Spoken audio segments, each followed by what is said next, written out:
I think we're live. I think we're live. Oh, there's a video and go live. What's up, people? What's up, Restoration Nation? Andy McCabe here. I figured I'd start a little bit early.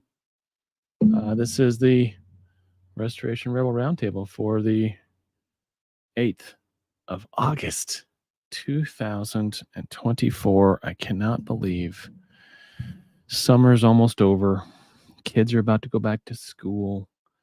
It's gonna be a thing. It's gonna be a thing. So I'm gonna get some stuff out of the way here, and maybe someone's gonna join us. We'll see.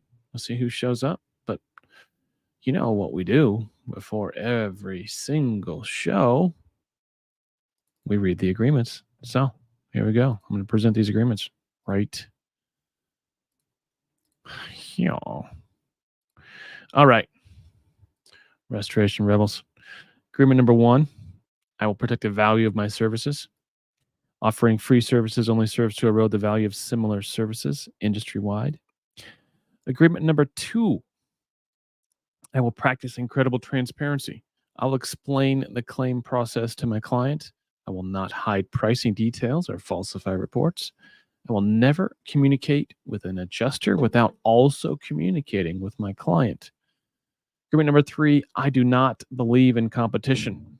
The restoration companies in my market are part of my community, and I will be an active member of that community. It is our unbreakable unity that will create the change that we strive for.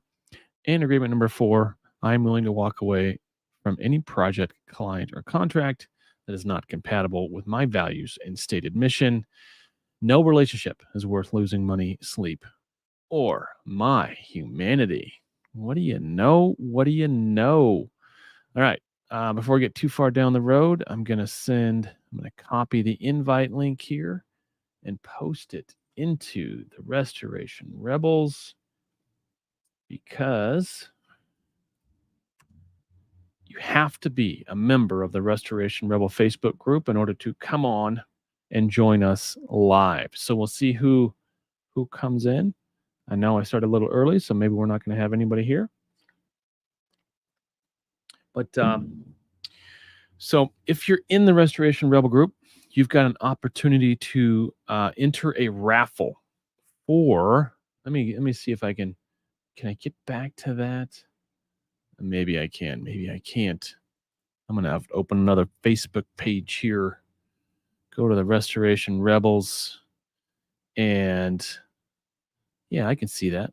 I can see that. All right, I'm gonna bring this window over here, right there. Oh wait, where'd it go? There it is. All right, I'm gonna share again. Share screen. Here we go. Okay, so if you've never heard of Kahi, this is what it is. Kahi is an equipment tracking, monitoring, moisture monitoring, remote monitoring system. You can track your vehicles, you can track your equipment, you can build for as far I think you can build T&M invoices based on the data in Kahi. It's amazing. My friend Kevin Dooley, everything he does is awesome. Everything he touches turns to gold, and this is no different. So he is giving away a beautiful smoker system. Looks like there's some pellets there. Looks like there's some what is that, a thermometer? I'm not sure what that is. This is a smoker that Kevin himself actually has. You're not going to win his used one. You're going to win a brand new one. But if you want to get entered into the raffle, you have to sign up and go through a, what are they calling this?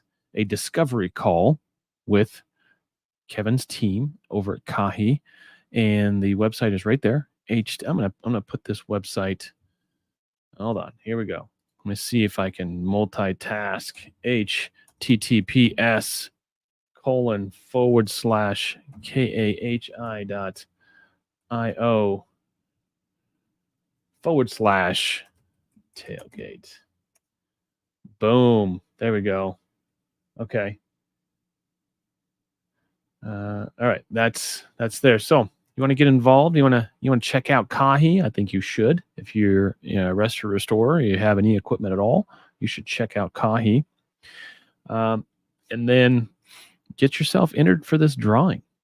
Looks like the raffle is for people who sign up or do the discovery call between last week and September 15th. So you got a little bit of time, but why wait? Why wait?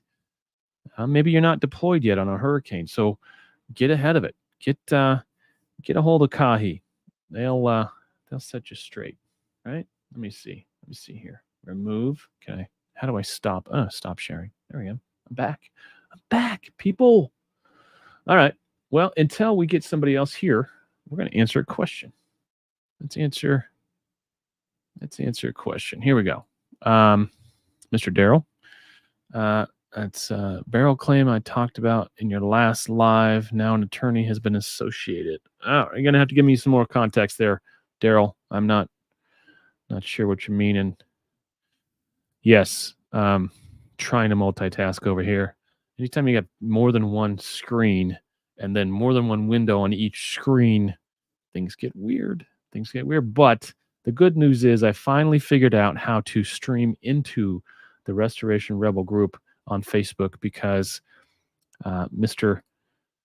Facebook took that ability away from us for a little bit, which was weird because the only reason I do this whole live thing is for the Rebels, and I was not able to stream this into the Rebel group. So let's talk about, before we get too much further down the road, I think Mr. Clark Brown is going to join us. I'm waiting for him to come in. I'm looking for messages. I got my ears on, Clark. There is a class I'm putting on the 23rd. We got 2 more weeks. It's called Appraisal for Contractors. Appraisalforcontractors.com. So here's my deal. I've got a little bit of heat from the old guard on this, and if y'all are listening, we had quite a LinkedIn thread happening over the fact that how dare I try to teach non-adjusters, or what have they put it, non-claims professionals, how to appraise. How dare I try to say I can certify anyone? Well, guess what? I'm not certifying anyone. But guess what? There is no licensure for insurance appraisal in this freaking country. All right, I could be wrong. There might be one state that requires you to have an appraiser's license in order to do insurance appraisals. I just don't know which state that is. So I'm holding a class because here's the deal. Appraisal right now is so lopsided. It's so overweighted in favor of the carrier. The carrier has their favorite umpires, who are all usually ex-independent adjusters or ex-in-house adjusters. And I don't know, Mr. Walter, I don't think North Carolina licenses appraisers, insurance appraisers. So yeah, when I started, I kind of, as with the rest of my life, I stumbled into appraisal. I've been handling claims in one way, shape, or form for quite some time. And, one day somebody said, hey, what's this appraisal thing? I've got somebody sent my claim to appraisal. How do I handle it? And so I asked around people that I knew were doing appraisals. And I said, what's the deal? How do you do this stuff? And you know what? They said, you just call yourself an appraiser and you go do it. And I was like, no, really? For real? Seriously? And yeah, that's it. That's really it, people. Yes, you have to be qualified, but guess what qualifies me? I've been in restoration for 22 effing years. I've handled tens of thousands of claims. I've been a licensed adjuster for 12 years, 11 years. I've handled many, many claims. So I know how claims should go. I know how to quantify losses. I am an Xactimate expert. I am more than qualified to appraise insurance losses. That's it. So if you're a contractor, and Walter, I'm they don't. North Carolina does not require a license. I knew that. So somebody in the peanut gallery tell me what state actually requires licensure or something for insurance appraisers. So at the end of the day, I got into this process. So I handle a few appraisals, and what I found right away was the usual suspects, the known players, all had their cliques. They had their favorite little clubs, and I was very much an outsider coming into their club. Thanks, Walter. New York. Well, of course, New York. It's Massachusetts too. Okay. All right. So the class appraisal for contractors class coming up on the 23rd is for everyone that doesn't live in New York State or Massachusetts. Everyone else, if you've been a restorer for any given amount of time, you qualify. So where was I going with the story? I was going to the fact that, that's right. I got into appraisal, and it was all good old boys club. It was, and it was very much, who the F are you, dude? And I was fighting an uphill battle. I got into some very one-sided situations where it was obvious to me that I was not going to be able to give the insured, my client, a fair shake, because the appraisal panel was already stacked. It was a predetermined outcome for them. They started with the carrier's number, and when I say they, I mean the opposing appraiser and the umpire. Because I did my due diligence. I figured out how to do this. I took a class or two. I got some paperwork from some guys. I know how appraisals should be done, and I know the process, how there's an order of operations. And the first thing you have to do in appraisal is choose an umpire. And so you go get a list of umpires that and you present it to the other side. Well, my first few appraisals, they didn't even look at my list. They said, you're going to take this guy or this guy off of my list, or we're not going to do this. I mean, it's just kind of bullying. It's like, ugh. I walked away from those appraisals just not feeling really awesome.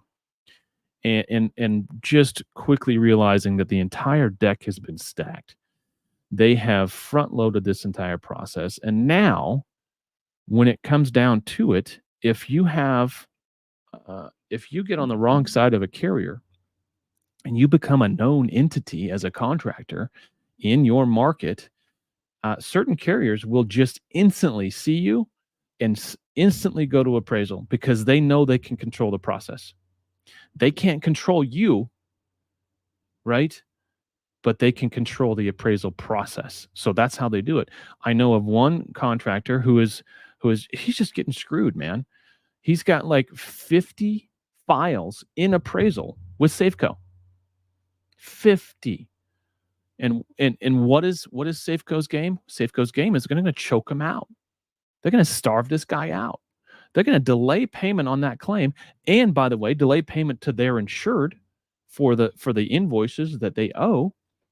But they're going to stall this guy out. I'd be surprised if he survives. So I looked at this whole situation and go, man, this is messed up. What do we do? Well, we just need more appraisers that see things the way we see them. We need more appraisers involved in the process that understand what it is to be a restorer and really understand what it means to quantify a loss, and not just this predetermined outcome-based reporting that these IAs and umpires are engaging in across the board. I mean, it's bad. So my idea, Clark just got here. I'm going to get you in here. What's up, buddy? How you doing, my friend? Hey. Wrap up my thought here. if we know carriers are using the appraisal process as a weapon against restorers, uh, and if we know that there's a lack of there's not very many qualified appraisers on the restorer or the insured side, what we can do is just do our part and become appraisers ourselves, and then we become a resource to our local market. So when you're the I don't believe in competition. I've said this a lot of times, and it's one of the rules of the group. We don't believe in competition. So when of the other restorers in my market get thrown into appraisal, I want to offer my services as I will be your appraiser. No, you can't appraise your own losses. That's an obvious, right? It's obvious. You can't appraise your own loss. You're biased, but you can absolutely appraise a loss on behalf of another restorer. And I would argue every day that your opinion of the value of that loss carries way more weight than some IA who has never swung a hammer before in his life. So that's it. Appraisalforcontractors.com. Get in there. You got to the 23rd. Mr. Brown. Dude, you put a smile, brother. How the hell are you? Dude, you got a better camera than it's like 25K or something. I'm my iPhone. It looks good. That's just what in my dirty pocket all day. So yeah, man. How are you? Well, I'm good. I'm busy, crazy. Life sometimes happens to you if you're not careful. And I went through a little bit there for the last year where I was not making active decisions in my life, and life was choosing for me. And I found myself in a place that wasn't awesome, but I'm changing that around now. So it's a whole nother world. It's the roller coaster. Exactly. I mean, exactly. I think So let's talk. What have you been up to? By now, you think we'd get used to it, but we wouldn't. So yeah, let's talk about what. I don't know anything about appraisals, so you got me there. No, don't worry about that. Appraisal. Yeah. That's done. Talk to me. We got a couple hurricanes here. Well, first off, talk to me about what you've been doing. So you've got a consultancy going. You got a little coaching business. What's it called? Restoration Advisors. So yeah, Restoration Advisors. Doing the same thing. We have been serving the same avatar for 6 years now. Generally, our primary business is business acumen. A lot of brilliant restorers that could dry the hell out of the entire planet and could clean. They understand the technical, but they just there's no school, high school, college, even don't learn how to run a business, and especially in an ever-changing industry like the one we have. So we just try to help people like flatten the curve, if I dare to even use the old vernacular, but we try to make it easier to run a good company so you can actually serve more people. So we haven't, I wouldn't say we've necessarily grown. We have continued to iterate and perfect what we do and use feedback and results. And we just haven't, I love it. I was a contractor restorer, as you know, for a very long time. And this brings me far more fulfillment to see people succeed in this way than arguing with adjusters and trying to, blah, blah, blah. So yeah, that's what we do. And I dabble a little bit in some large loss and commercial coaching, mentoring, whatever you want to say. Sometimes I just help people put together because you get pulled in. You get pulled in. I do that too. It's still in my blood. Yeah, people say, hey, you know a thing or two about a thing or two, and you're like, yeah, what can I do? What can I do to help? So, but I generally stick with only work with restoration. These are our people. These are our tribe, right? Yeah, that's our tribe. That's Restoration Nation, baby. All right, what website can I put in here? Restorationadvisors.com, ADVISERS.com. Restoration Advisors. ERS.com. ERS. Yeah, I couldn't buy the OR, but it's proper English spelling of it. There are actually two spellings of it in the English language. So we have courses for people who like to learn that way, like, passive, learn your own way. No accountability there, but some people really thrive in that. Some people feel better about buying them. And then we have low-level coaching all the way up to intensive, immersive help with your business. So everything's there, but I would just recommend everyone to get started, go to our website. We got a bunch of free shit you can download, but just sign up for our mailing list. We don't spam. We send out good stuff, and it connects you with other good stuff. But yeah, if anybody wants to reach me, but I'm here to serve you guys today. I'm really not here to promote and wave the flag, but we certainly like to help people, independent franchises. People think we don't help franchises, but listen, there's a lot of people that buy into a franchise that they know what the franchise teaches them, but they don't know how to really run a good business. So, and again, that's all the way from getting people to be accountable to, what your marketing plan might be. And I'm not an SEO guy or anything like that. 100%. Yeah, we just kind of been, we're kind of in our groove. And okay. I wrote a book. As a matter of fact, I don't know if I got your address, but I wrote a book last year, and I wanted to send you a copy. So make sure after this, I get the text from your email address. Text but anyone can find anyone can find our book on Amazon. 41 Markers by Clark Brown. Okay. And okay. I messed around and found out. I wanted to see what it was like to write and publish a book, and I'm trying to get somebody with a really sultry voice to do the audible, like Morgan Freeman or Matthew McConaughey or something like that. There you go. Yeah. Oh, Jennifer's volunteering. She wants to do it. Welcome, Jennifer Sterling. Yes. Oh my gosh! I had to put a rating. I had to put a adult rating on the book. If Jennifer's going to read it, you'd be like, "Hi, I'm with Clark Brown." Wow! Oh my gosh, it's too late. Jennifer. She went right there, didn't she? Yeah. Thanks for asking, though, Andy. Yes. Yeah, man. We hope you enjoyed being taken. Okay. All right. Let's talk hurricanes. Okay, we had kind of a dud, right? The first one was kind of it was a nothing burger. Second one, really. Debbie rocked some people's worlds, dropped a lot of water on a lot of people, and we got another one brewing now. So it's shaping up to be a pretty active season, and that's it's old hat for you, Clark. I know that. But I figured I'd have you on and talk about some of the usual stuff we talk about every single year. What do we talk about? We talk about what the do's and don'ts of mobilizing, right? And then how what you do, what I've seen you do, and what you do really well is the logistics side of large loss response. That's really your bailiwick, and that's, man, I remember when we were where were we? We were Panama City Beach, and watching you do your thing, and logistics. I'd love you to speak to that, but first, let's do's and don'ts of mobilizing. I'll start off. If you don't have a job, don't fucking go. Don't be dumb. Don't go without a job. All right. That's a good start. Good start. I think some of these probably apply to everything in business, right? Yeah. but yeah, if you're thinking about going to chase a storm, man, I tell you what, that's a tough. You think restoration in your backyard is tough?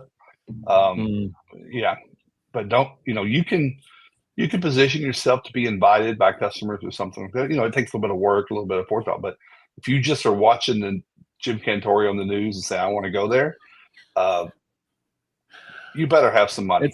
You better just you better throw money away, because you are burning money every single day. Every day, burning, and getting. Your receivables are going to be, depending on what kind of work you're doing, you're not going to see it for 90 days or more. So yeah. Oh yeah, there's was it Hurricane Irma? Was that last year? Oh my God, people lost their house. Well, there's people that still haven't been paid on their mitigation invoices from Hurricane Irma. So we know that 2 years back to Hurricane Ian down in Fort Myers. There's still people fighting to scrape to get not even substantially large amounts, but accumulation. Well, again, that's because so many people did not have flood insurance. They knew that they'd probably get canceled if they put in a claim, so they ate it. So Well, no, all the I'm talking about restoration guys went restores. down there and they couldn't get the jobs because nobody had an insurance claim to open, and they were all trying to do it themselves. Or they did get the job, but it turns out there was no money there, and so they did the job for free because they can't get there. They can't. So good contracts, have a job, have something in the bag before you show up.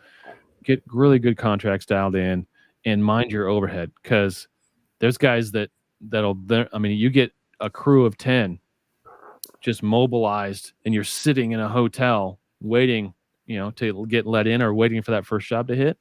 That's thousands of dollars a day you're burning. So it just doesn't make any sense. This is one place, people do it.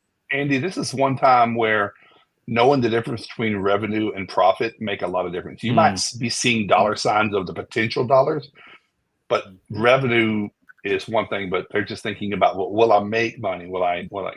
Hotels cost more. You're going to drive an hour and a half, 2 hours each way to get there. But I would definitely say doing some homework. I will also add, if we're just going to kind of like weave in and out of these little caveats, Florida, where some people struggle from Ian, is the realization that you have to have a license to operate there. So a lot of people went to Florida. To Jennifer's point, this was a strictly almost like a retail transaction with the homeowner. They maybe didn't even enter into proper contracts. But if you're doing work in Florida for extremely wealthy people, because those are the ones that were actually paying, the ones on Sanibel Island, they know that if you aren't licensed to be a contractor in that state, that contract doesn't hold a lot of weight. So they were going to court, or they had attorneys say, sure, sue me, Mr. Unlicensed Contractor. You'll never get a dollar from me. So don't be someone else's victim. Also, in Florida, that is one of the 5 states that you're required to have a mold license, which is an addition to having your contractor license. If you get to the mold phase, agreed. And you must have 3 years experience before you can get that. So Florida is tough. Wait, so how are you supposed to get experience in mold when you have to be licensed to do mold? You were working for somebody else that taught you mold. Oh, and you did? You can have just work experience, not experience for your company. Okay. You just need to have like validation with you just need to provide proof with clear jobs and you can't say, I got my S520 IICRC certificate. Wow. It worked for me. I'm kidding. Yeah, so no, don't go until, and I also think, listen, it probably does need to be said, Andy, but we have these conversations with people. If you're already strapped and AR is out the roof and your cash flow, it's probably not the year for you. If you want to plan on, this is not the last hurricane, by the way. In my history of 52 times around the earth is they still come back next year. Don't listen to there's going to be a record year, nothing. It's going to be what it is. But I will say currently sitting on Debbie, we're seeing some pretty tragic jobs. Some people flooded. Number one, it hit the worst state, Florida, flooding, no insurance, there's a bunch of ground up water. Maybe you've got some wind driven rain and it's going to get it. But it's not so big where there's no more saturated market than Florida. Traveling to go there is like bringing your food truck to downtown Las Vegas. There's already a lot of your restaurants there, and for you to get eyeballs in your food truck, you better have something really special. That's a great analogy. I don't know why we rush to a market like Houston when there's already. I had my own restoration company in Houston, and there are probably 8,000 restoration companies there now. But those are just again. If we're having a slow year, I can understand. I understand we had a really bad 2024, or at least the first half. Sure. You're thinking about, where am I going to make this up? And here comes a hurricane. There's the rainmaker in the middle there. But you already pointed it out. There's a lot that goes into success of those. And the most successful people that do hurricanes now have failed lots of times. So they finally got to where they are by messing up, for sure. They're there. It's survivorship bias at this point. They're just, they're the only ones that are a lot around still, because there's a lot of wrong ways to do it. I think that, Andy, by nature, restoration, disaster recovery, contractors, remediation specialists, there's a certain high level of risk of what we do just because of the nature of our industry. And I think that just throwing it all out there and gambling and going to the storm is just, it's natural for some people. So you get there and you're like, oh shit. But I just think that we have a high risk tolerance of our industry. We just figure it out. We've got a lot of really, really resourceful people that say, I'll get there. And if I can't be the primary on a bunch of work, I'll team up with somebody else. I'll be a sub and they'll cover their cost. It's not worth going to cover your cost.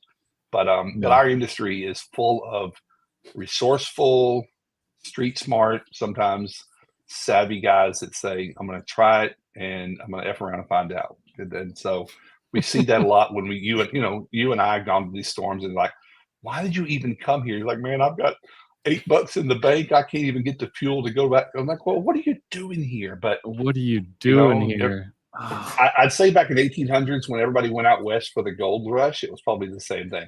I'll throw everything out there for a chance that I can make it big.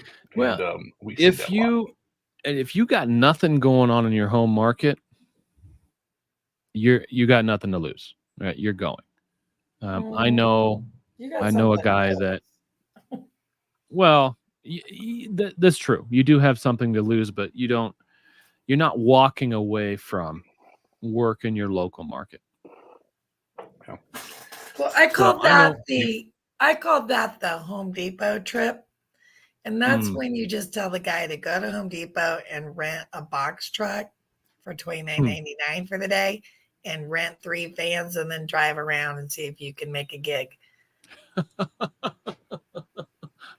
That's one way to do it, I guess. That's one way. Andy, you were just about to tell us about somebody you know. Yeah, he was in. He's from New Orleans, and I was in Houston. I forget what hurricane that was. What was that big hurricane that hit Houston a number of years ago? Harvey. Must have been Harvey. The freeze. Mm-hmm. It wasn't the freeze, but he would. I found this guy on a tip crew, and he was bouncing from job to job back in New Orleans, and he's kind of good with his hands and had a set of tools. And when Harvey blew through, he's like, all right, I'm just going to drive. He literally just put his tools in the back of his car and drove all the way to Houston and got on with a temp crew. And then I found him because I was running higher level consulting for a big company. And we had a lot of inspections to do. And I was like, there's no way I'm going to make it to every single one of these addresses on my list without more bodies. So, I mean, he showed up, he walked into the lobby of this big apartment building complex the same time I walked in. And he was on a temp crew for the same company that I was working for. And we got to talking and he worked 2 days as a temp. And then the third day he was working for me. But then he parlayed that into a bunch of other stuff. And he ended up working for that company after I left that company. And but he's done it. He's done that more than once. So, like you just said, Clark, if you got gumption and you have no overhead, go. Right? Go. Yeah. Go. But listen, if nothing else, for the learning experience, it'll like you said, go with what you don't know and ask and be open and learn and meet people and provide yourself as a service to others. And everyone needs help. Yeah. So be someone's help until you become the person. If I was young, single, and I had a set of tools. You're young.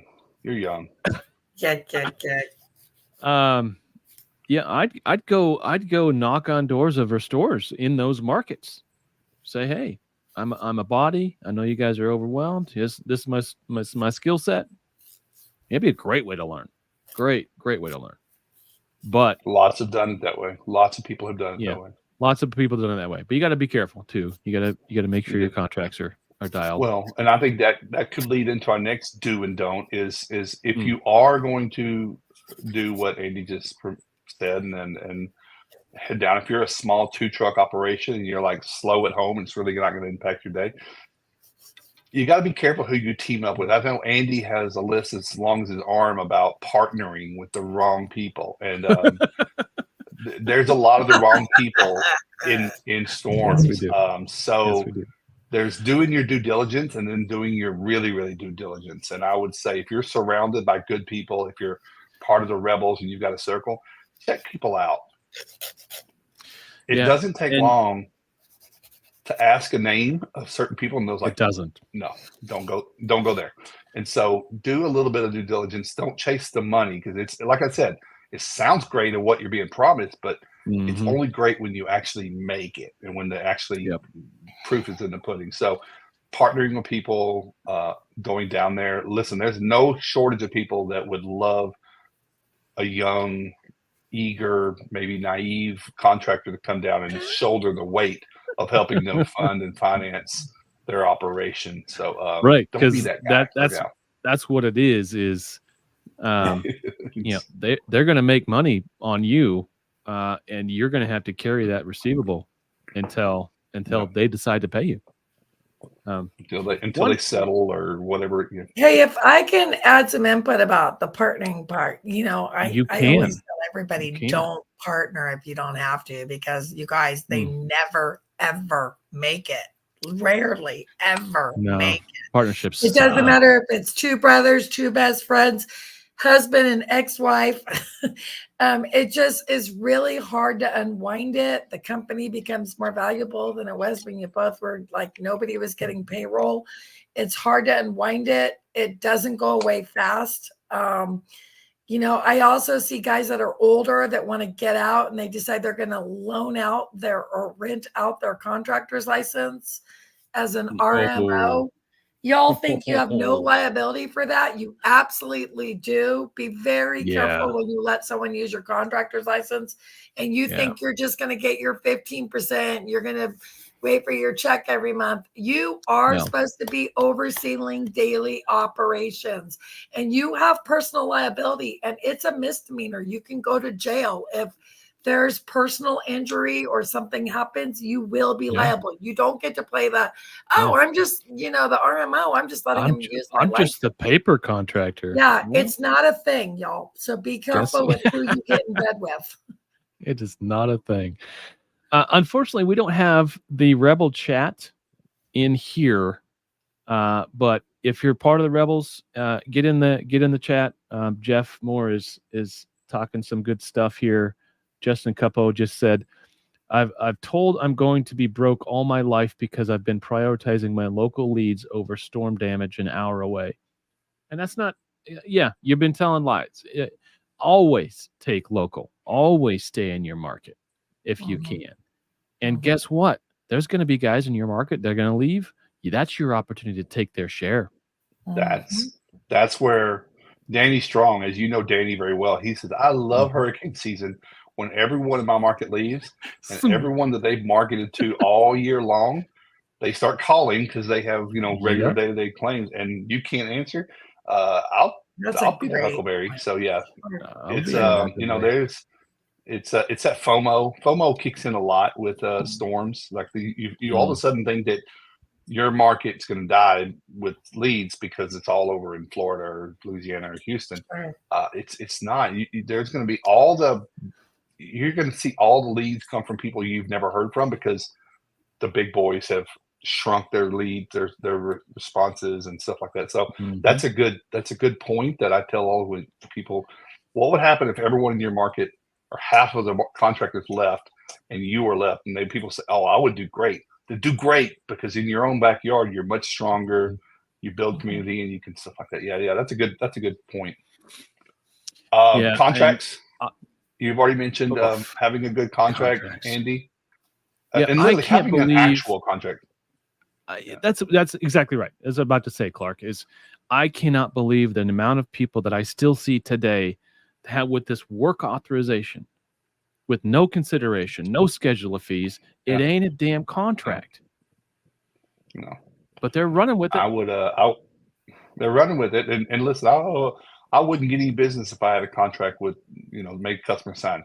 Then maybe it's not a good, but having a published rate sheet, having your customer sign that's going to feed off But that's going to fend off all of your reviews and your consultants, your insurance consultants and stuff beating you up later. It's like, this is what I travel for, and this is what the customer agreed to. Yeah, that gets me too, Clark. If I'd let them know that they were responsible for the bill, they'd never want me to do the work. Do you really want that work? Right? Yeah. I mean, we have this fear that that's why we get in trouble so many times as restorers. We take on responsibility from the insured that we have no business taking on. And that includes being responsible to pay you for the work you're doing. So contracts. EdCross.com. If you don't have one, he'll sell you one, and it's good. At least you know it's been vetted. But yeah, you got to have.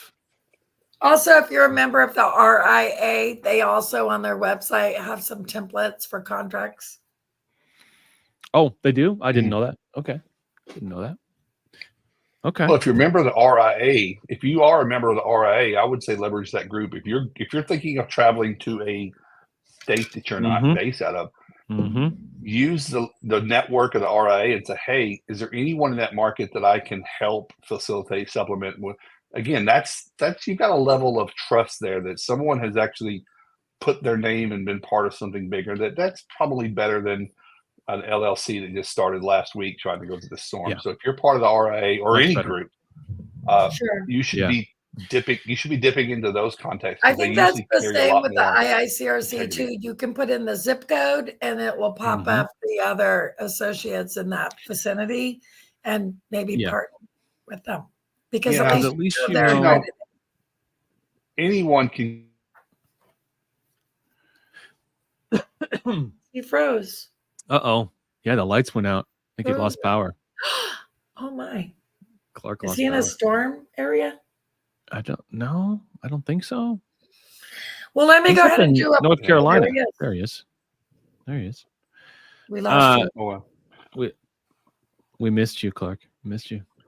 You missed me? I was about to say. Yeah, I did. What else? Froze. Okay.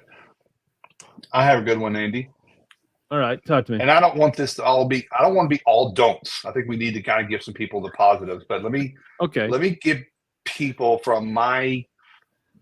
I would say, I've been in this business 21 years, but I would say 17 were commercial going to storms.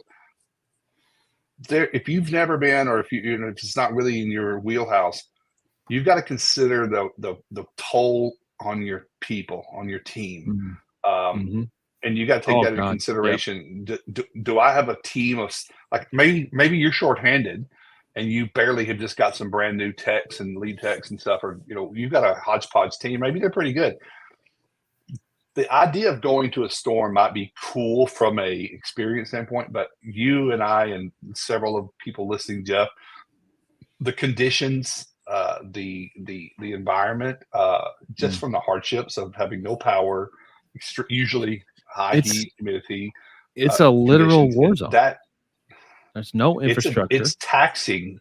It's taxing on a person, the anxiety level, the stress level of, limited food, or you're eating the same PBJ every day, or, Cliff Bars or something like that for days on end. Everybody can do that for a day or two, but after a few days in 12-hour shifts and paperwork and sometimes no internet to FaceTime.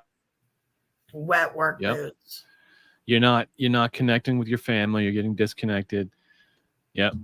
He paused again. I think Clark has a number of days, and I want to say it was you remember that 11 or 12 days, right? We went 12 days. 12 days. Am I breaking up? Pushing your guys a little bit, yeah.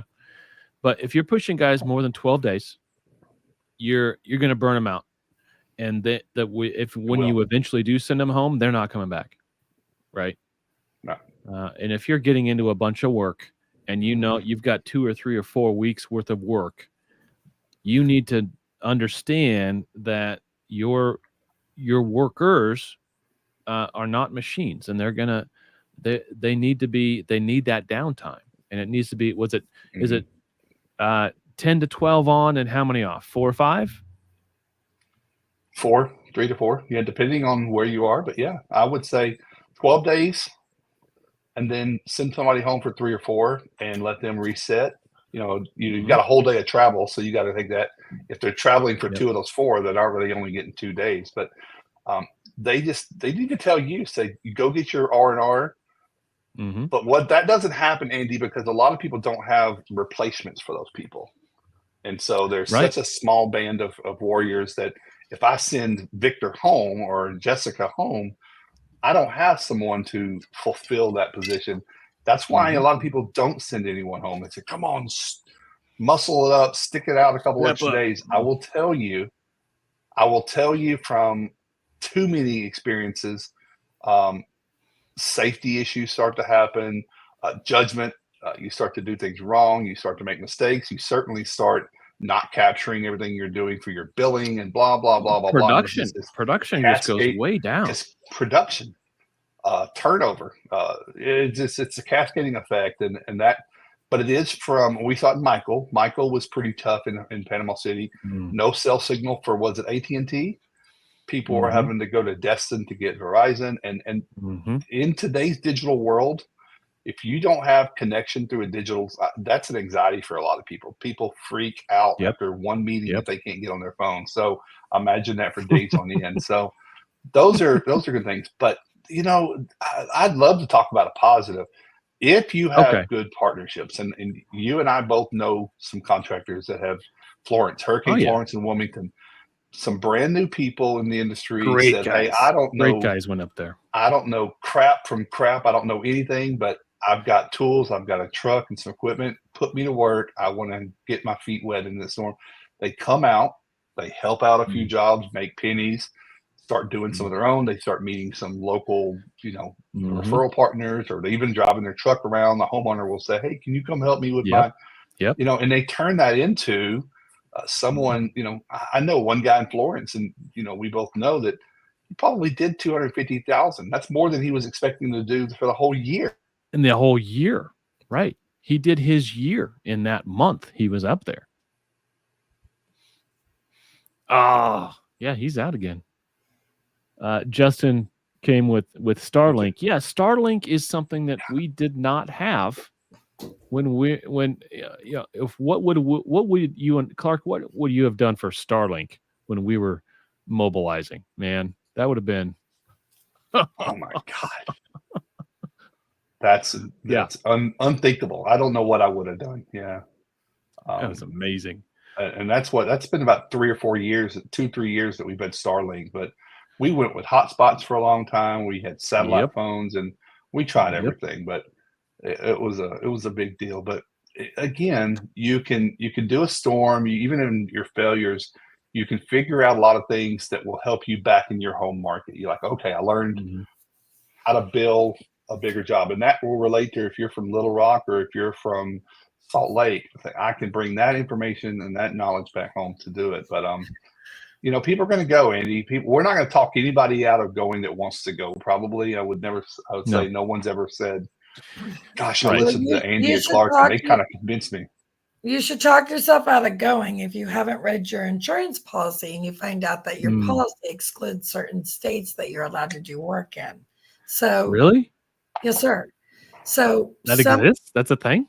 Oh, for sure. So idea. right now, nobody likes Colorado. So we're seeing a lot of exclusions for that.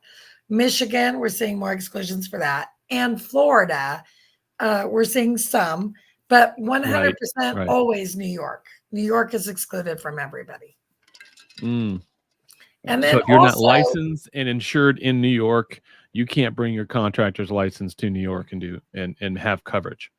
Oh, no. And not only that, if you're bringing your people with you to storm chase, then they're covered under your workers' comp policy. But if you're waiting to hire guys when you get there, those employees must be covered under that state that you're working in. So you either have to go to your carrier and be like, hey, I need to endorse my policy because I'm heading to Texas tomorrow, or you need to hire or bring your own guys. Okay. So Clark, let's talk temp labor.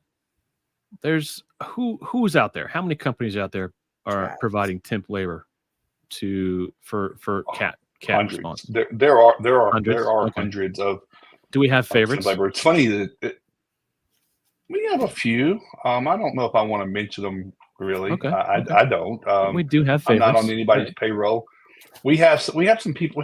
Listen, I've got people that aren't even in the business anymore that were, yes, you need those relationships before you go. They have terms. Yes. They're very, you need to pay them every week. Back to your ideas about your cash flow. Those guys don't wait till you get paid. They've got to do that, but you've got to know how to manage. These aren't always skilled people, but temp labor, or what we like, supplemental labor. It's a huge no one has enough. If you do get lucky enough to get a job that needs 20 or 30 people, well, how are you going to cover that? So these staffing agencies have, workforce specific people that can go. But yeah, when we say, let's talk about this. Why do we have favorites, Andy? There's still a proctor in the middle of a transaction with humans and stuff like that. So you're still getting, men and women that have decided to work for a temp company to do this kind of work. But what you get with a better restoration staffing company and a not so good one is those that are holding themselves accountable, use legal, documented workers. You need to make sure, listen, back to what Jennifer was saying. If a staffing agency is using undocumented workers, you can't say, well, I didn't know. You're assuming the liability of who your partners are and your subcontractors. So their problem becomes your problem. Don't think it doesn't. There's not a complete push away from the table. Those that will tell you the truth, those that will tell you that, you can trust them, saying, hey, I need people, here and there and there and there, and they'll take ownership of trying to keep your business and trying to help logistically make all that work. There are some that don't do any of that are nothing more than in a call center in Kansas City saying, I haven't met these people. I hope they're okay. I hope they have, and they're dispatching people out of their own vehicles. Okay. Yes. So I get to be the fun sponge again. So of the 5 insurance carriers that write fire water restoration right now, none of them like leased employees because they don't feel that those employees are not your employees. They have no skin in the game. They're not being trained properly by you because they're not indentured to you. They are likely probably the big reason why people use payroll or PEOs. We call them PEOs or leased employees. On paper, they're not your employees. So if those guys get injured, you're hoping that they're getting paid workers' comp, which covers loss of income and all of their medical if they get hurt on the job. And you're thinking that when you're using this PEO, they're charging you X amount of dollars, $20 an hour for the labor plus 3.5% per week per pay period, or some magic percentage that you can't figure out. And you think that percentage includes covering the workers' comp. However, how are you being indemnified to make sure if that guy does get hurt on your job site? If you didn't get that PEO to give you a certificate of insurance indemnifying you, you could still be left. The only advantage is they knew the guy and they paid him for you. But the workers' comp claim is going to be yours. And a lot of people don't realize that. It's important to find the right staffing agency will have that base covered for you. And they shouldn't have a problem giving you a COI indemnifying you. They shouldn't. But that's having a strong back end process of vetting your subcontractors. No one steps foot. Like there's someone that holds the key. There's an administrator in your office that says, we can't pull the trigger on them stepping foot on our job site until I have an emailed, physical, or whatever copy of a signed to you. There has to be, you can't be like, everyone in a hurry, the customer would need, I get that they wanted you there quicker, but you have to, that's just, that's actually true at home and away, Jennifer. I'm sure you'll agree with that. Those are all tenets of getting stuff right. But yeah, especially when you're away and your customer says, I'll give you this job if you can get 40 people here in an hour. And you're starting to make those decisions, that's usually a sign of exposure. But yeah, that's a good point. Yeah, we see Andy, guys who get on the job. They've been on the job for 2 hours, and all of a sudden their back hurts. Yep. Yeah, or they Mine too. go Mine too. Mine does too. Well, they go in the front door and they walk directly out the back door, and you never That's see them called again. soft tissue damage. We can't prove it. Exactly. So, we got labor. If you're fortunate enough, like you said, Clark, to land a big job where you need labor, there's options, right? Talk to me about equipment. Lots more availability of rented or leased equipment now than back when I was heavily involved in that realm. A lot of big national players, and then a lot of what I like to call boutique. You know, and again, no favorites, but Danny Strong rents equipment.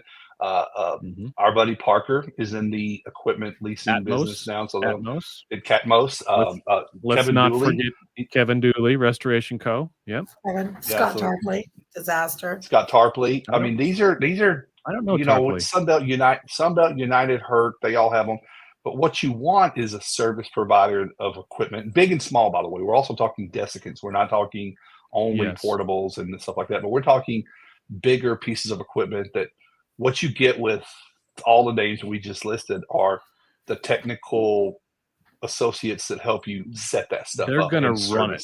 They're going to run it for you and service it and make sure it keeps going. And not only that, but when you use people that are industry specific, you know, it's easy for you to be able to use them as a resource with like, well, should I use the injector dry on this? And they can actually give you some consulting like, yeah, go ahead and use the yada, yada, yada versus trying to do it with 3 different fans. Like they've got their hands on the pulse. So you can usually use them as a consultant. And they'll track it for you. And that's where Kahi came from. I Clark, you weren't on yet, but I led with Kahi is taking over the Rebel page here for the month of August, promoting their raffle for that smoker. But that's where the whole basis of Kahi came from. Was Kevin was running Restoration Co. and needed a good way to track his equipment. And he found a really good way to track his equipment and automate that.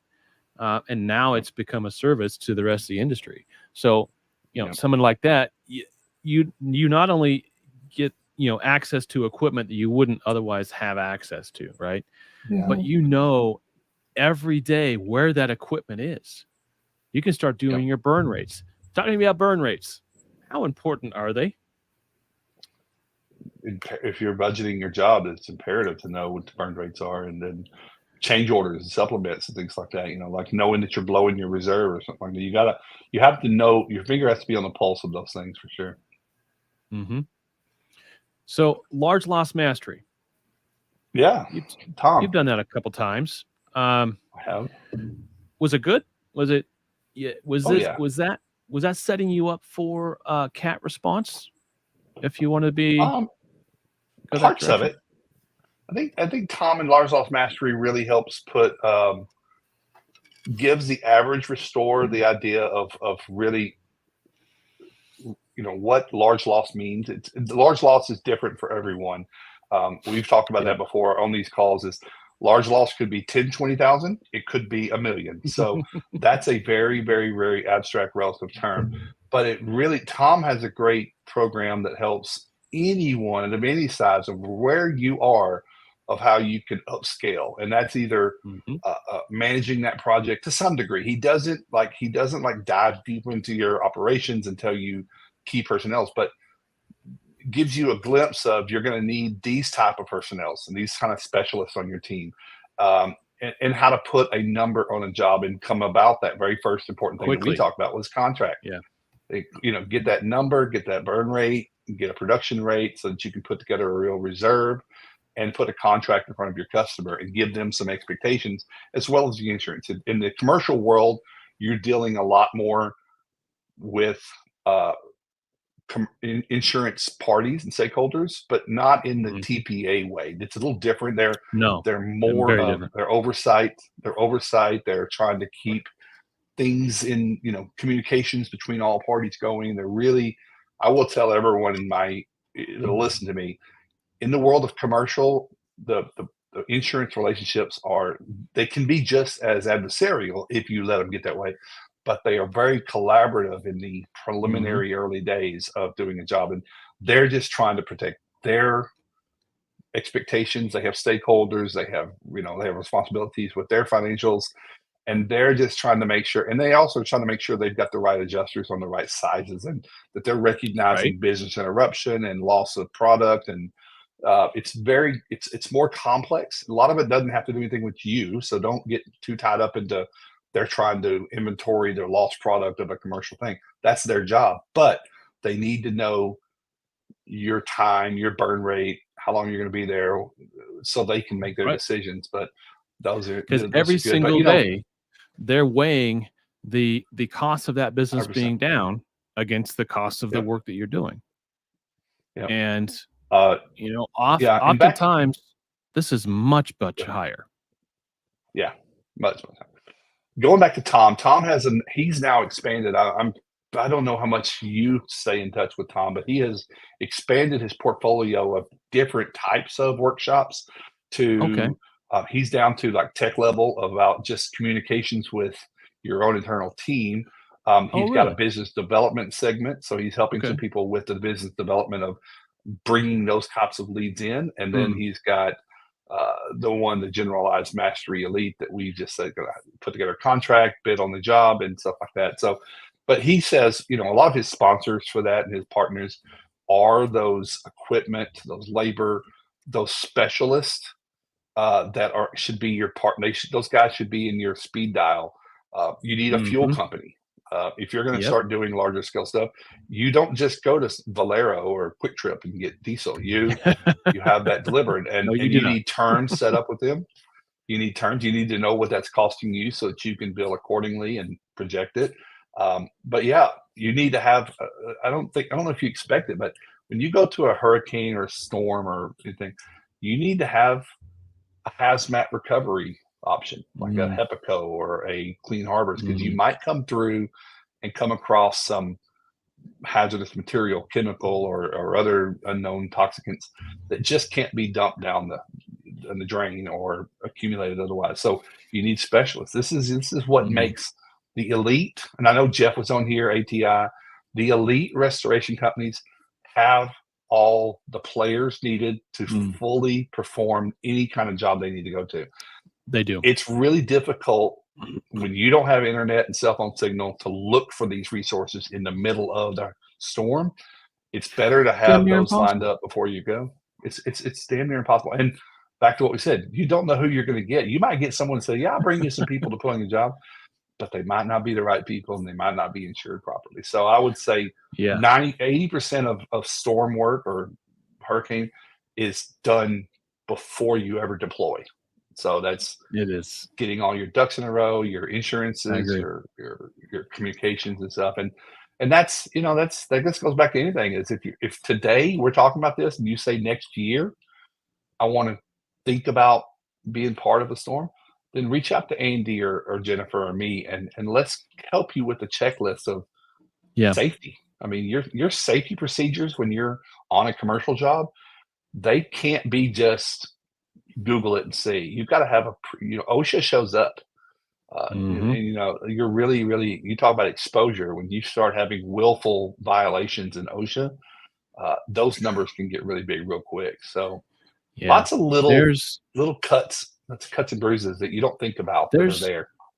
There's a lot of reasons why the players that have been in the CAT response space for a while gravitate towards commercial. And that's because, yes, the job size gets bigger, but guess the risk of non-payment actually goes way down because you're dealing with sophisticated professionals. On the residential side, your cost, the number one risk to restorers is the risk of not getting paid. And that risk only doubles when you hit a CAT situation, when everybody and their dog is fighting for this work and running around like crazy people. So the reason we talk about commercial and the reason we focus on it is because it's easier to get paid. There's a whole lot less risk and the jobs are bigger. A regional smaller, medium-sized regional player can get one CAT job on a large commercial building and make their year, and that's it. That's it. Yeah.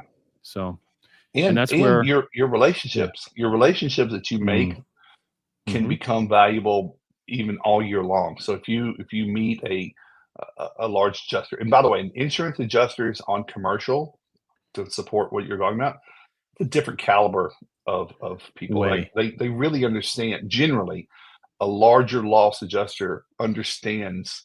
You don't have them trying to lowball you with a quarter of your number. They get what it really takes to do that kind of work. They understand you're not scaring anybody with big numbers on a CAT job. And then they also, there's so many other factors that oftentimes the remediation restoration is a small piece of the claim. And we think we're the most, they've got, you're dwarfed by BI, by loss of product and loss of market share and stuff like that. So we are like, I tell a story all the time that I did a big explosion in Minnesota one time, and man, we walked this job we had a day and a half to walk the project and get the particulars and put together a number, and we sat down and I was biting my fingernails. I put a $3.6 million number on my and it was the biggest number you ever written down in your life.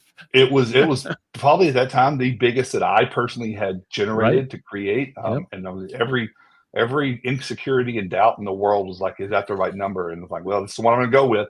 Slid it across the table to the engineer, and the broker was there. And Andy, in 8 seconds, when can you start? Signed it back to me. Done. Wow. And of course, signed it. And of course, you're sitting here thinking, and you're like, oh, your first thought is like, I left money on the table, right? I mean, I was still confident that I could do the job for the cost. And we went out of the room, and I knew the broker, and I pulled him aside. His name was Mike, and I said, Mike, what the hell just happened? He said, Clark, you don't realize that this claim, it's going to be about $600 million. You are 0.5% of the whole thing. So you're a nothing burger. You're more of a get your part done so we can do the rest of it and stuff. So it was really get a in, big get out. lesson. We got things to do. Let the big boys. We're play. just specialized janitors.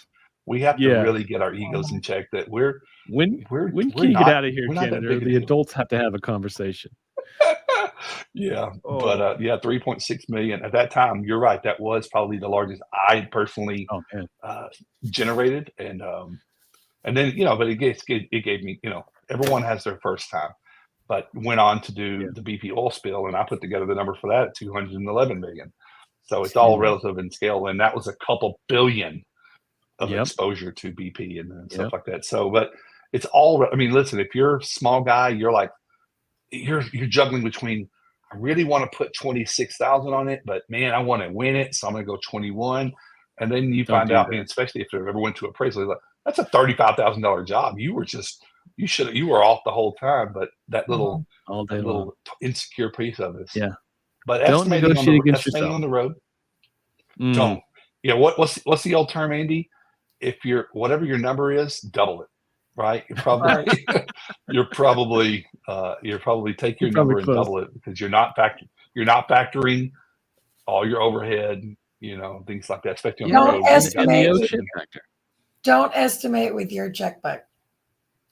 Yes, right, because you're not writing the check out of your own checkbook. Yeah.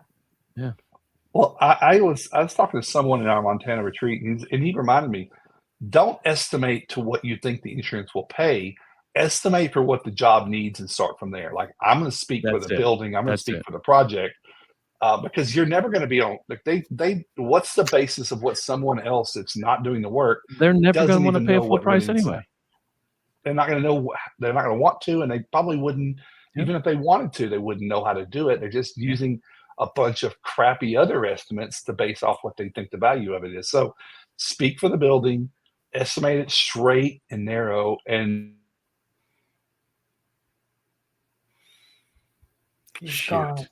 keep losing him. That's right. We got 4 minutes till we're done. Let's see if he comes back. Have we got any good questions? Have we got any questions from the audience, Andy? I was looking through. Justin's really killing it right now in the Facebook group on that. It says, when it comes to commercial, I very recently lost a $30,000 commercial job because they wanted to save money. And I see this a lot specifically with property management companies. They drag their feet to fix the issues. What are some tips to get commercial clients to understand why mitigation is so important? So keep in mind, what you're talking about, Justin, is it's non-emergency. It's definitely non-cat, right? Because these commercial outfits, they don't mess around once it's actually cat time. So what you're talking about is, a $30K is not a small job, but it's not an emergency. So what are some tips to get commercial clients to understand why mitigation is so important? You want to take that?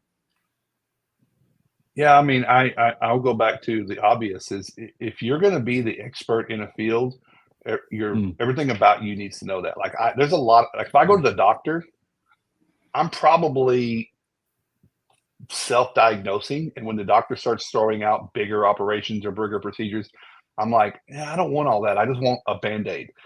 Our customers are the same way. We're all the same people. So you just have to like foreshadow the stakes. I like to say, you need to say, I completely understand, Mr. Property Manager.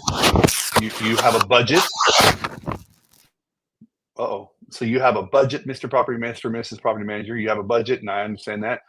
But you hired me to mitigate. We mitigate for a lot of different reasons, but I'm going to try to avoid secondary damages. It's much cheaper if we do it the right way now than let this fester. And in this case, maybe if it was water, mold costs a lot more than water. And I don't want you to have to pay that. I'll do what you want me to do. We have some hold harmless if I had to deviate from the standard, but you have to really have the spine to tell the client, I understand that you know what you know, and I don't want to discredit what you have done this before, but here are the consequences of us doing this halfway or nothing at all. Yeah. If you're okay with that, it's your property, it's your floor, it's your walls, your drywall. If that's the choice you want to make, but I won't leave here until you know that I've done this 613 times and I kind of know a thing or two about a thing or two. That's all you can really do. If you've got property managers, apartments, everyone wants the quick Band-Aid. No one wants to solve the problem. And I would say if that really, really bothers you, find customers that take value in what you do. I love assisted living. I love hospitality. They have their own, things like, but you're never going to be able to beat a customer that doesn't value what you do. If it's just a number to them, there's a lot of people that'll do a half-ass job for half the number, but it is frustrating to lose work when you know it is. I've done sewage jobs where the customer says, "I just extract." I'm like, no, I don't want to put my name on that job. I don't want the liability of people, interacting with that product and getting sick. And you say, "Oh, I hired a professional and they left it like that." So you have to make those terms. But it is frustrating. But we need to aspire to find service. I don't sell restoration advisors to anybody that doesn't need them. There are a lot of people that know how to run a really good business. I don't pitch them my work. But what I do is I talk about what we do and the consequences if you don't know how to run a business. And then someone relates and says, "Hey, Andy is an expert. Jennifer's an expert in what she does. I recommend Jennifer to a lot of people. Clark is an expert." You're there when people need you. That's what you need to be to a property management company or any client. So they need to know who they can call to do the right job. My screen is doing some weird things. I'm sorry, guys. I have pretty good internet. I keep hitting buttons. I'm trying to. Okay, yeah, but Justin, busy. you just need to ask the customer saying, "What amount of the scope do you want to do?" So I can decide if that's actually something I can do. Well, and, I'm going to piggyback. Piggyback. I'm sorry. I'm going to piggyback on that and say that price is only an issue in the absence of value. And so when that, and which is really what you just said. So when that person says, "Well, we don't want to spend that kind of money," that tells me that you didn't do your job of explaining why the work you propose to do is worth $30,000 or more. You've got to show that value. And secondarily, some of the best jobs that I've ever sold were ones I walked away from. walked away from. Hey, Andy, I got a question for you. Is a cup of Starbucks worth $7? No, not to me. It's not. But it's in the eyes of the person that paid $7. It is. Wow. People pay exorbitant amounts of money for things that I'm probably going to get a lot of hate for this. Harley Davidson doesn't make an incredibly durable bike, but they charge off of their brand. It's the value is created by the user that's paying for it. If they don't think their property, they don't respect their tenants enough to give them a safe, clean work environment and spend $30,000, then you just said it's probably someone else will probably be bitching about keeping that job later if you walk away from it. But Starbucks is not worth $7. Nikes arguably aren't worth $250. But the people that bought them are happy with their purchase, and they made a decision. Exactly. I would recommend that. Shoot, I had a thought and it went right out as I was opening my mouth. Poof. Oh, it's gone. Oh, it's for real gone. It'll come back to me in a second. I'm not a restoration guy, but I hear a lot of guys that are cultivating very strong relationships with these commercial property apartment complexes or these commercial, office buildings. That's a relationship that they've cultivated quarterly or monthly where they've gone in there and given them the magnet and said, hey, I know you got a full-time maintenance guy, but when it's out of his wheelhouse, we're here for you. We'll be here in an hour. And they know that they're the go-to guy. So it's not like they're just looking for somebody in the emergency. Like you said, it's always going to be the dishwasher or the ice maker or the wash machine. That stuff that's not Cat 3, but still needs to be serviced by someone with skills. So I think that those relationships, they can't be one and done. I think if you want to get that 500 apartment complex, they got to already know you before the flood or the call. Yeah.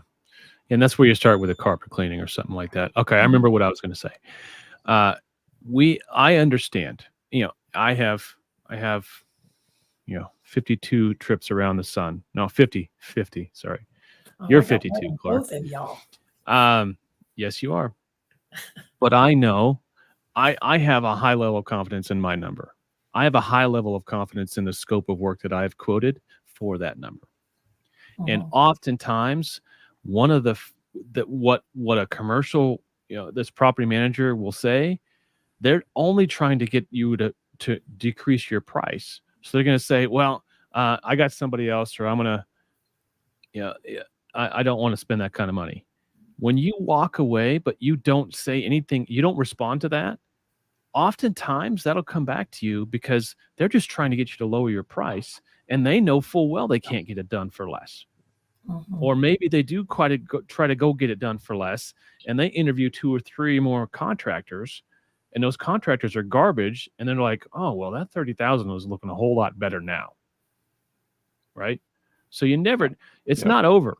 Right. Don't you feel it? Spell is not lost yet. Don't you feel in your experience though that you can be bold enough to say, like, you know what, I'm not the cheapest, but I'm the best.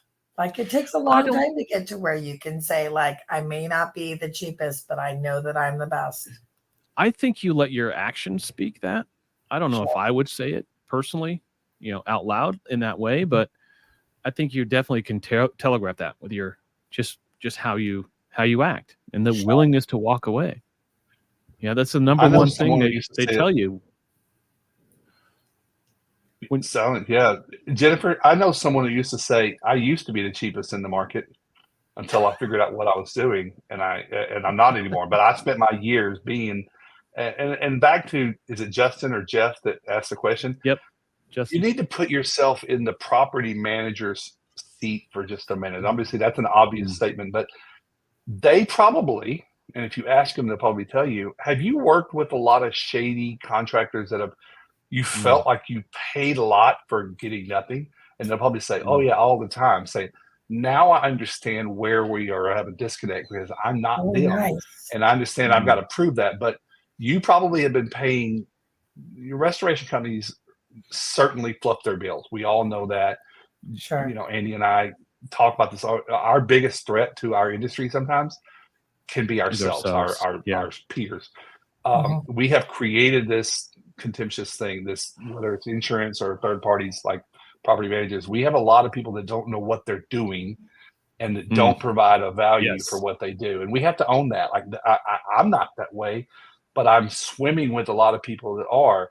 I have to understand my customer is going to have that perception of, you're just another contractor that's going to charge me some arbitrary number, and I could have rented my own equipment, or I could have blah, blah, blah. And the carpet guy charges a quarter, whatever that is. And you say, I understand that, but I'm not those people. I think I provide something different. Maybe I'm a specialist when you're looking for a generalist. And so having, I call it humble confidence is what, Jennifer, having the humble confidence to say, and I'm bold like that. I wasn't always, but I've done this enough times where I can say, I can't do the kind of job that I want my name associated with for $20,000 to do that. So I'll recommend some other people that might be easier to work with than me or lower cost.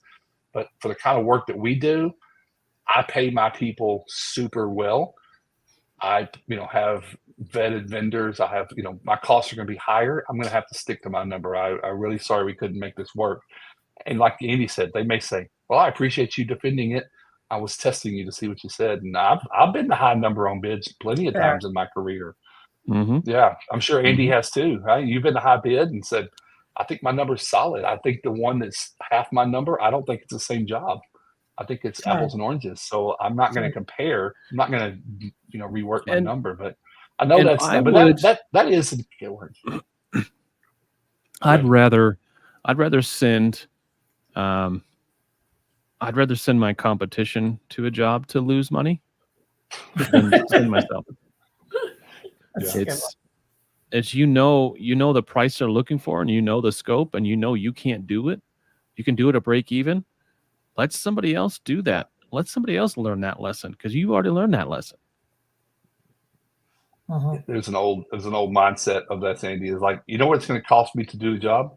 $30,000. You know what it's going to cost me to not do the job? Nothing. People get hung up on their missed opportunity as being a real threat to their business.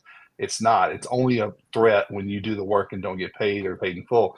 I never looked at. I lost some massive bids. I flew to Cleveland and bid on this $22 million job, and I lost it to BMS Cat, a guy I know really well.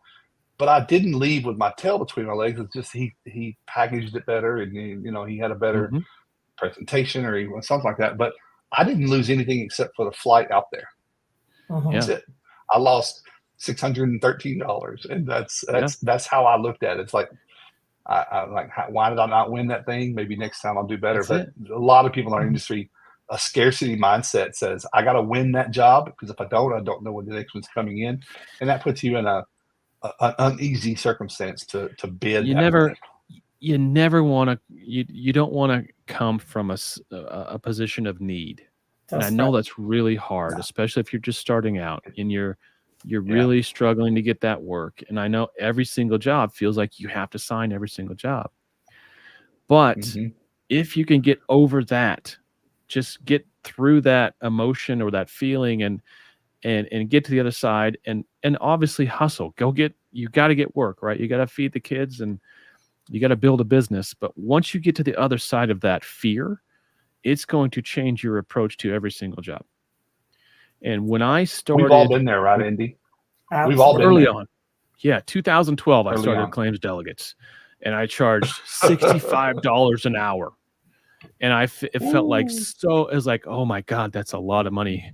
And I was almost scared when I went to $75 an hour, because I like Jennifer said, I was bidding out of my own checkbook. And what am I today? $185 an hour. And if you want to work with me, you got to throw down $1,000 because I'm qualifying you as a client. Yeah, because I know if you don't have a good fit for us, if you can't throw down $1,000 towards estimating services, well, maybe you need to go back to work and put some money away, because you can't afford me. Go punch the clock. So I know it sounds easy for us to say, Justin, but you'll get there, man. You'll get there. It's not. You'll get there. Justin will be online one day mentoring others in the same way. I mean, he has to go through. It's the dumb tax. I think David Herring called it that. I watched your little session with David Herring. It was so good, by the way. But we can't cross the bridge without paying the dumb tax. It's going to have to happen. Just make it as short a period of time as you can. Make it a short trip. Flatten that curve. Make it a short trip, but you got to go through it. No one has ever jumped into this industry in day one and just like started printing money. I haven't met anybody. A lot of people will say, and I'll speak for myself, I've lost millions, but it sounds cliche, but those lessons have made me make hundreds of millions if I hadn't have done that. So, again, go through it. But, I will tell everybody, surround yourself with people like Andy and Jennifer and those that are, listen, we're on here tonight free. Andy did not pay me to be here. Jennifer's not paid. We're here free to help the next guy or gal. Not yet. We're, look at that. Look at who's giving out information freely and who's not, and who wants to price everything. And those are the people you circle. That's your tribe of mentors, right? Tim Ferriss book.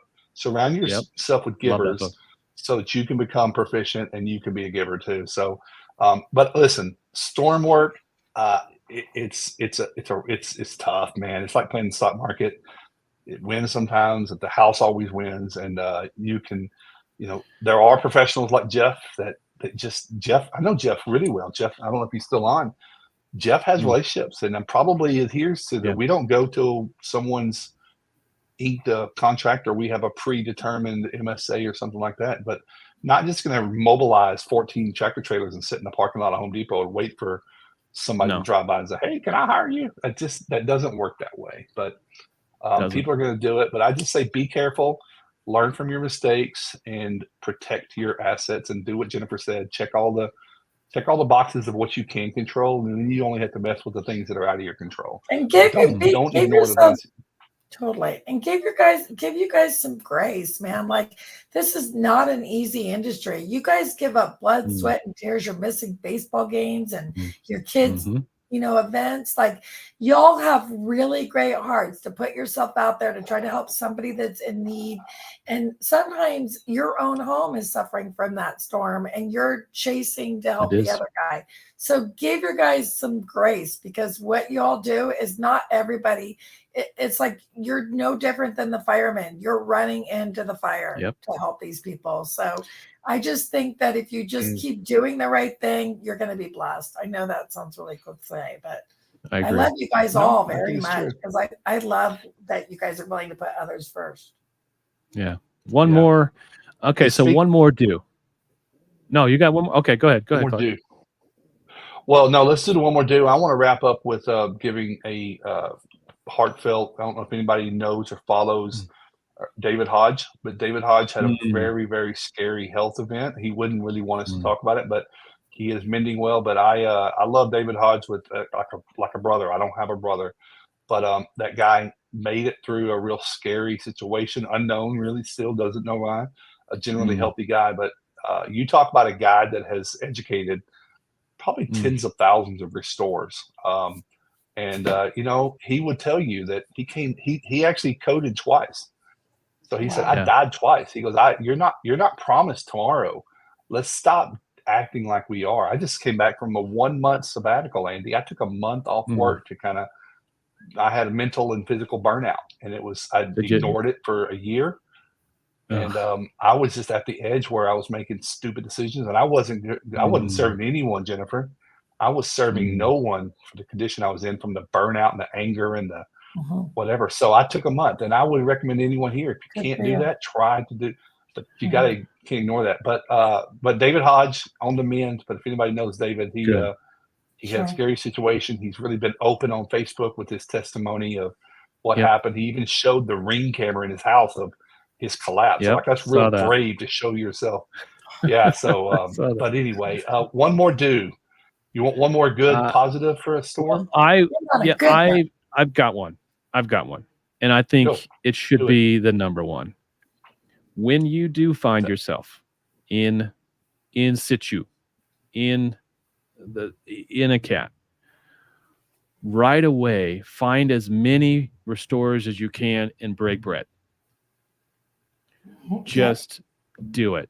Just some of my fondest memories with you, Clark, is when we did just that. We got 5, we got 10, we got 25. I mean, one of those dinners was huge, and it was all restores, all coming from out of town, and just building that anchor point, that foundation of, from that point forward. Once you have that meal in that whatever cat you're responding to, once you have that meal, you've got a foundation of people you're going to rely on throughout the rest of that cat, which is it's That's huge. awesome. And the opportunities that come from that can be so surprising. Like someone you just met that really connected said, "Hey, I've got this opportunity that I can't really handle by myself." And that's what you're alluding to. But it's funny, Andy, is all those meals we've had with people, sometimes we'll forget the projects we were on. We'll forget customers' names, but we never forget those dinners and those meals and the hilarious. Andy and I have got stories at the campground in my camper in the campground, and shooting videos and doing these rebel roundtables from a camper. So those are the times. And I've traveled all over this country with Cotton and then with my own company, and I just sitting at the Mexican restaurant with 14 of my coworker brothers and sisters. Those are the times that I latch onto to say, that's what keeps me coming back. Drying is not fun. Cleaning soot off of walls and ceilings is not necessarily fun, but who you're doing it with, that kind of, it makes it human. But yeah, be open. Don't look at people as competitors. I know Andy says that. They're collaborators. And the people, big deals in this industry have come from our early days of the Rebels, of where we just let people, we were collaborators. We just brought people and put them in the same room together. And some of them are partnerships. You guys are both legends. You really are. You guys are both legends. I mean, you've really taught people how to take control of their company and be the master of their own. I mean, I really respect you guys because you did what nobody wanted to do. You were like little salmons going up wait a minute, this doesn't seem right. I have to see something, say something. And I applaud that, because there's a lot of people that won't do what you guys have been doing. So thank you for that. Thanks, Jennifer. It was fun. I've had the time of my life doing it. Not something I expect. I don't think Andy or I or John Grubb or any Chris Laney or anybody ever knew what this was going to become. But it felt right, and I think taking action when things seem like they should, we were compelled. I'm proud of what we did. I'm not going to be. We all did something different, but I think Andy at the right time. I think we changed the course of some things, and people are having different conversations now than they used to. Big entities as well as individually. So, but we also empowered a lot of other people to they were already thinking what we were saying. We gave them permission or a platform to apply it, to do it. And so I think those are the little micro wins. So again, things change, they go away. The Rebels is a different group than it used to be. It's a lot of people. How many people are in the Rebel group now? Andy, do you even just know? over 10,000. 10. That's wild. That's wild. I will know here. Well, no, a second. Yeah. It says 10,100 right here, but 10,134 Rebels. What's up? And then not only that, but there's been offshoots of that with a couple thousand each. So it's like, God, to think that everybody in the beginning was afraid to say anything. They were afraid to even let people know that they were on this page. And it's just, it's awesome. So much fear, so much fear. So I'm gonna end it with this. If you feel stuck, if you feel afraid, if you feel powerless, the number one cure is action. Just take action, even the smallest action. Was it Brene Brown does her 5-second book, whatever? Mel Robbins. Mel Robbins. Yeah. It's taking action. It's as simple as standing up or going outside. But for Clark and I, it was, let's just start a freaking crazy group of restorers and see what happens. But that action resonated with so many people. Clark, I got to tell you, man, it's so good to see you. So good to see you. I'm glad you had your month. I hope it was long enough. And I'm looking forward to It was good. to what I you're feel doing good. next, man. I feel relaxed. I'm going to write another book, and my company. Good. I'm starting another company. I'm not going to talk. Okay. Not promoting it yet, but I've got some ideas that I just have to. I'm just going to create the next thing, because yesterday's plateau is just what it was. So I love what I'm doing. I'm 52. I'm not the retiring kind. I hope that we're older now. Obviously, the young guys say, "Oh, you old guys talk about the way it used to be." Listen, we still do things, and most things haven't changed. Some things have, but we still drive the same. The principles of business are still the same. Sure. Relationships and your character and your integrity, those are all the same. We should listen to the elder. I'll let you go with this. I had our Montana retreat in June, right before I left, and Mark Springer came up to visit for a day with our group. Oh, and nice. he brought Pete Consigli. And if anybody knows Pete Consigli, Oh, you yeah. talk about a guy that you could sit all day and listen to Pete and his stories, and you can make fun of. But listen, that guy has seen a lot of things and met a lot of people and seen a lot of examples. But those are the kind of people that we need to hoist up in this industry. And for how long ever we have left of them, we need to learn from them. But yeah, Andy, it's good to see you. I know you've got some new adventures. I wish you luck. I think you've always got the right beacon in front of you to do the right thing. You just got to match up all the other pieces, and I think you have in city time. But I'm excited to watch what you do next. And you have a great Jennifer, I hadn't talked to you in a while. We need to catch up. But I'm gonna bounce off. I appreciate you inviting me. I would recommend anyone follow up with any of us of questions that didn't get answered. I'm sure you or myself or Jennifer would all three take a phone call and spend 15 minutes with anybody or more. For sure. Hey, and real quick, I just want to do a shout out that anyone, tomorrow is the last day to book your room if you're going to the experience in Las Vegas. Shoot. Tomorrow, if you're going to get the room, it's adjacent to the Caesar Convention Center. The dates are September 4th, 5th, and 6th. So if you want to get the rooms for $100 a night, the deadline's tomorrow. All right, again, Clark, I'd offer to share a room with you, but I know how that worked out last time. We might both be better than we used to be. So anyway, if you guys are going to go, it's a great, inexpensive show to bring some of your technicians. It's very affordable. I think they get to walk the floor for free. So, and I do know they do some education classes too. So if you're just trying to get your feet wet, never been to a trade show, want to see some new software for your company or new equipment or some new classes or just meet and greet with your friends, it's probably the most inexpensive show. It's called The Experience. The it's Experience. In Las Vegas. It's Fort Vegas. Perfect. All right, y'all. Have a good week, and we'll see you next time. Hey, Clark, good to see you. Thank you, guys. You too. Good night. See you soon.